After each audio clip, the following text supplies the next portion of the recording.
Hola, ¿qué tal, chicos y chicas del Departamento de Intermediarios? Estamos en la lección número 6.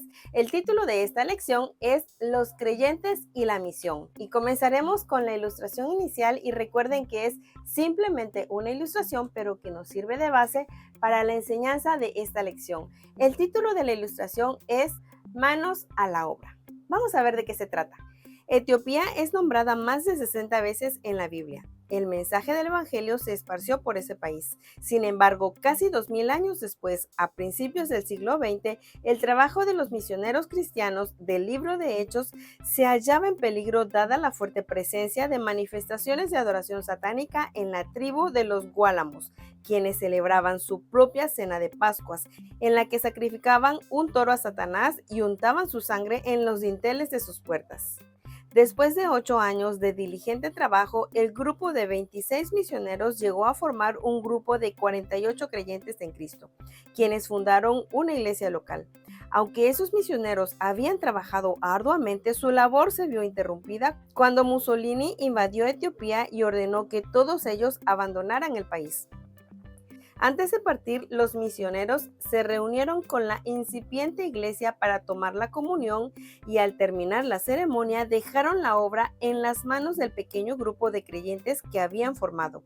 Aunque en el fondo confiaban en que el poder de Dios obraría por medio de ellos, se fueron preocupados por la suerte de estos creyentes.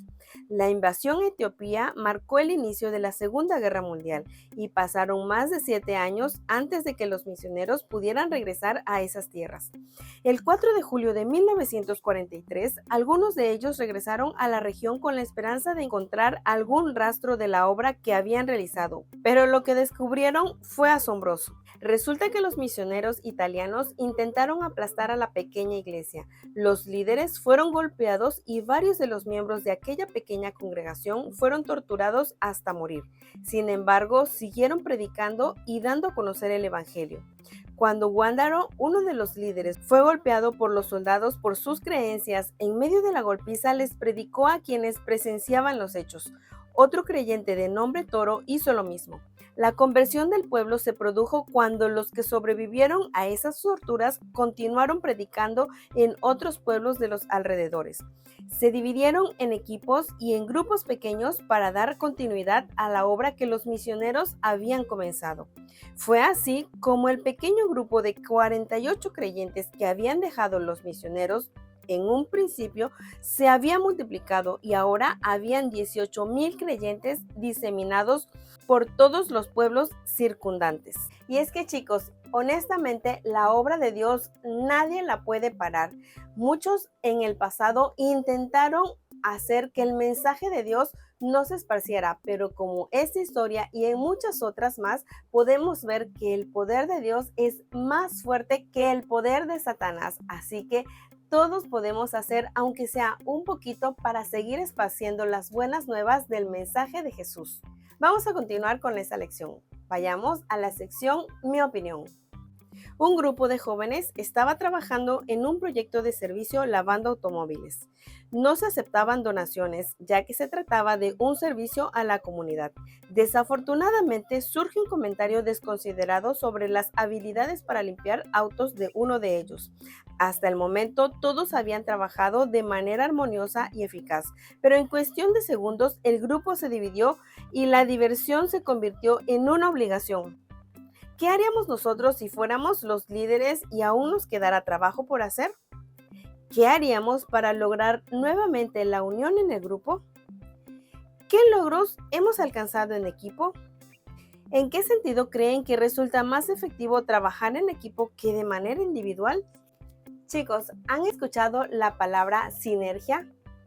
Saben, la sinergia es la acción de dos o más causas cuyo efecto es superior a la suma de las fuerzas individuales, lo que nos lleva a que el trabajo en equipo trae mejores resultados que el trabajo individual. De esa manera es en la obra de esparcir la palabra de Cristo. Vamos a continuar con la sección ¿Qué tratan de decir? Recuerden que en esta sección vemos diferentes personas con diferentes opiniones. Algunos de estos pensamientos representan puntos de vista de sinceros ciudadanos del reino de Dios, pero otros no. Traten de distinguir entre unos y otros. No podemos hundir la punta del bote en la que está otra persona y nosotros mantenernos a flote.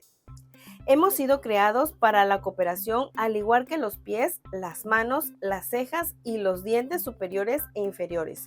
Por lo tanto, cuando actuamos los unos contra los otros, cometemos un acto contra natura. De la misma manera que enfadarnos e irnos representa un acto de hostilidad mutua. Reunirnos es un comienzo, mantenernos juntos es progreso y trabajar juntos es un éxito. La iglesia es el medio señalado por Dios para la salvación de los hombres. Fue organizada para servir y su misión es la de anunciar el evangelio al mundo. Desde el principio fue el plan de Dios que su iglesia reflejase al mundo su plenitud y suficiencia. Las personas más importantes en el reino de los cielos serán aquellos que abrieron sus corazones a las necesidades de los demás en la tierra. Y entonces, mientras un grupo de personas construía una iglesia en Sarawak, se hizo evidente cuán necesarias eran cada una de las partes para que el proyecto avanzara. Los madrugadores, por ejemplo, traían bolsas de cemento para preparar la mezcla antes del desayuno. A medida que se unían más personas al proyecto, el trabajo fue avanzando con mayor rapidez. Se instalaron las ventanas, se cortaron vigas de madera y se distribuyó agua entre los obreros sedientos. Algunos eran enérgicos, otros diestros y otros planificaban lo que tendría que hacerse más adelante. Los de mayor edad y con más experiencia daban sabios consejos a los más jóvenes. Los jóvenes de corazón se inspiraban en la dedicación que mostraban los jóvenes en edad. La misión fue un éxito porque todos pusieron su granito de arena. Nadie podía atribuirse el éxito y nadie albergaba la idea de que habría podido hacerse de otra manera. Lo mismo sucede con nuestra iglesia. No ha de extrañarnos que cuando Jesús dijo, ustedes son la sal de este mundo y ustedes son la luz de este mundo, lo haya hecho en plural. En otras palabras dijo, cuando ustedes se unen, a pesar de sus diferencias, reciben un poder mayor que el de cualquier persona, por muy poderosa que ésta sea. Dios dice, mantengámonos firmes sin dudar en la esperanza de la fe que profesamos, porque Dios cumplirá la promesa que nos ha hecho. Busquemos la manera de ayudarnos unos a otros a tener más amor y a hacer el bien. No dejemos de asistir a nuestras reuniones como hacen algunos, sino animémonos unos a otros, y tanto más cuanto que vemos que el día del Señor se acerca. Después de esto, el Señor escogió también a otros 72 y los mandó de dos en dos delante de él, a todos los pueblos y lugares a donde tenía que ir. Les dijo, ciertamente la cosecha es mucha, pero los trabajadores son pocos. Por eso pidan ustedes al dueño de la cosecha que mande trabajadores a recogerla. El cuerpo humano, aunque está formado por muchos miembros, es un solo cuerpo. Así también Cristo, y de la misma manera todos nosotros, judíos o no judíos, esclavos o libres, fuimos bautizados para formar un solo cuerpo por medio de un solo espíritu, y a todos se nos dio a beber de ese mismo espíritu. Un cuerpo no se compone de un solo miembro, sino de muchos. Si el pie dijera, como no soy mano, no soy del cuerpo, no por eso dejaría de ser del cuerpo. Y si la oreja dijera, como no soy ojo, no soy del cuerpo, no por eso dejaría de ser del cuerpo. Si todo el cuerpo fuera ojo, no podríamos oír. Y si todo el cuerpo fuera oído, no podríamos oler. Pero Dios ha puesto cada miembro del cuerpo en el sitio que mejor le pareció. Si todo fuera un solo miembro, no habría cuerpo. Lo cierto es que aunque son muchos los miembros, el cuerpo solo es uno. Si leemos nuevamente este versículo, nos daremos cuenta que todos nos necesitamos mutuamente, así como el cuerpo necesita de las manos, los pies o los ojos. Y quizá en el plano eclesiástico este sea uno de los mayores obstáculos por los que pasan nuestras iglesias, ya que no es una tarea fácil que todos los miembros del cuerpo de Cristo se pongan de acuerdo.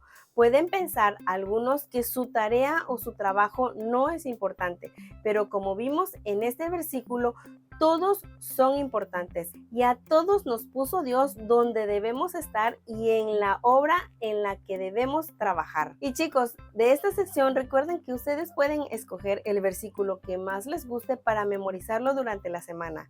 Sé que los versículos que acabamos de leer están un poquito largos, pero son versículos que hablan acerca de lo que estamos estudiando en esta lección. Además, hay otras citas bíblicas que pueden consultar. Están Romanos 12, 3 al 5, Primera de Corintios 12, 27 al 30, Efesios 14 al 16 y Efesios 2, 19 al 22. Aquí se los voy a dejar en la cajita de descripción para que ustedes puedan elegir el versículo que más les guste y memorícenlo durante la semana. Vamos a continuar. ¿Qué tiene que ver conmigo? Al leer las cartas de Pablo, es imposible no darnos cuenta de su inclinación por el trabajo en grupo. Él, que es toda una autoridad, destaca en sus cartas los nombres de otras personas que también hacen la obra de Dios. Y esto es algo que aprendió de Dios mismo.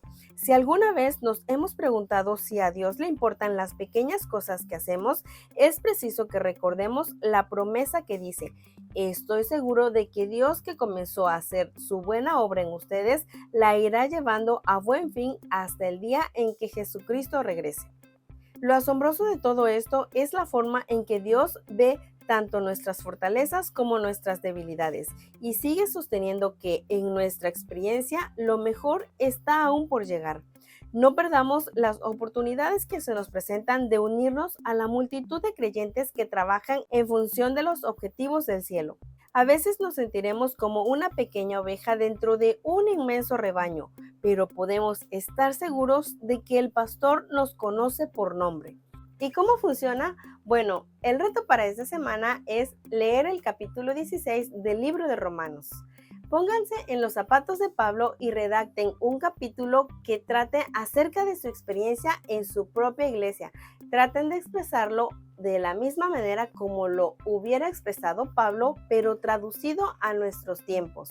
Pónganle nombre de las personas que ustedes conocen y que hacen ciertas funciones que se relacionan con lo que leyeron en el capítulo 16. Esta ha sido toda nuestra lección de esta semana. Es un tema muy interesante y muy importante porque todos tenemos, aunque sea una pequeñita parte, por hacer en la obra del Evangelio. A todos Dios nos ha dado una misión y si aún no han descubierto cuál es su misión, los invito a que se acerquen a Dios en oración y le pregunten qué es lo que quiere que ustedes hagan. Los invito también a que puedan estudiar nuevamente esta lección, que repasen detenidamente cada sección para que puedan formarse su propia opinión y no olviden elegir un versículo para memorizarlo durante la semana. Los espero en la siguiente lección de Fe Real.